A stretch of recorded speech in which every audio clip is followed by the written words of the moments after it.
All right, let's talk about how to shadow a physician.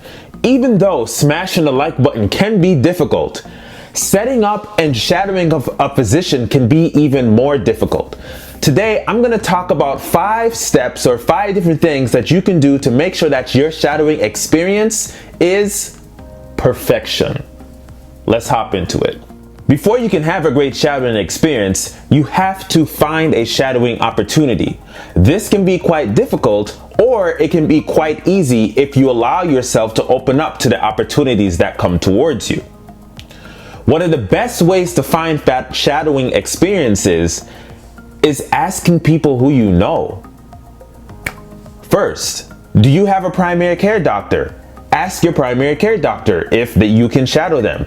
Asking your parents, your pre-health advisors, pastors, ministers, anyone, friends, family, whoever is in your life, asking them if they know of a physician who they regularly see, or know of a physician who they happen to be friends with or work with on a regular basis, who would allow you to shadow them. More than likely, if a person is connected to someone else, you're less likely to receive a no versus you reaching out to a random company saying, hey, I want to shadow you. So try asking the people who you are connected to in order to get shadowing opportunities. It's not enough to just get connected to someone. You also have to be able to ask for that shadowing opportunity in the proper way. Now, if you do know a physician hand in hand, like let's say your primary care doctor, you could easily ask them face to face. You are asking via email, you got to make sure to set it up in a way that lets them know that you are wanting to shadow them because you want to learn and that you are interested in the field of medicine, right? They don't want someone who is not interested in the field of medicine. They want someone who is truly interested in the field of medicine. So making sure that you set up that letter in that way. You can go to your pre-health advisors to help you frame that letter, or you can go to individuals in your life who may have worked within HR or may have worked in some other capacity that knows how to write emails exceptionally, to have this email or letter read and then sent to the physician of your choice. But you also have to understand that you do have to prepare for rejection. Physicians are busy.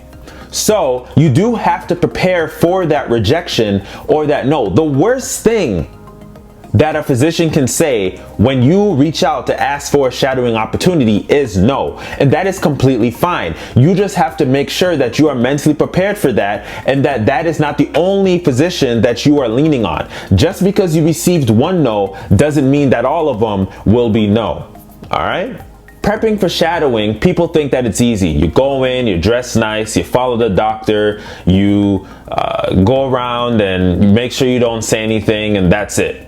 No. A proper preparation for shadowing is understanding what the physician does in order for you to be more knowledgeable and be more engaged. It's like previewing for a class. Are you more engaged in a class when you have previewed the information and then you go to the class so you have a background knowledge, or when you just go to the class? Pretty sure when you preview, you're probably way more engaged. And the reason why is because you have a background knowledge, and so that allows you to be able to understand what the heck the physician is doing and or talking about. So making sure that you spend the time to understand what that particular physician does on a regular basis will allow you to be able to better engage yourself into the material and better engage yourself into what the physician is doing. Even more so, Med School Insiders is a wonderful place to find out what physicians do on a regular basis. They have a whole playlist called So You Want to Be. So if you need to find out what a physician does, look on YouTube, look at different places, and understand what your physician does before you go and shadow them. Next, what do you do during shadowing? Well, we kind of already talked about it in our previous tip. Take your time and just understand and see what the physician is doing. Your point of shadowing is to see if being a physician is the thing that you want to do. And so if you're out there trying to not paying attention, not doing the things that allow you to be able to reflect and engage on what is going on, it's pointless. It's not going to help you. So take notes. Don't take down patient information, all right?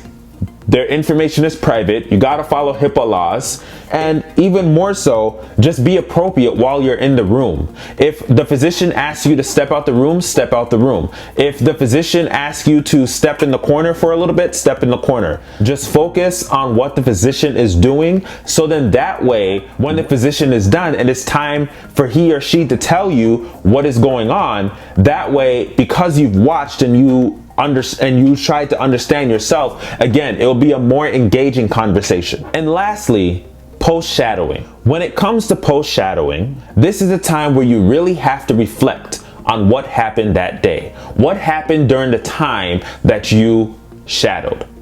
The first thing is to write down how many hours that you shadowed, and to make sure that you have this written down, because it will come up again later on when it comes to your med school applications, or if you are already a medical student, when it comes to your residency applications. They want to know and see that you have done shadowing, that you have tried to look at the specialty that you are applying to. So just make sure that you truly have the hours down, the times down, and who you shadowed. In continuation of that reflection, the other thing that you also want to do is write down the experience. What happened that day? How did it make you feel? How did you engage yourself now and do a lot of introspection in order to understand that this was an experience that I didn't have before. What has this experience taught me, and what would I be doing go forward? What is going to be your professional conduct? Is there something that this physician has done that made you realize, like, hey, this is something that I want to do, or even, hey, this is something that I don't want to do?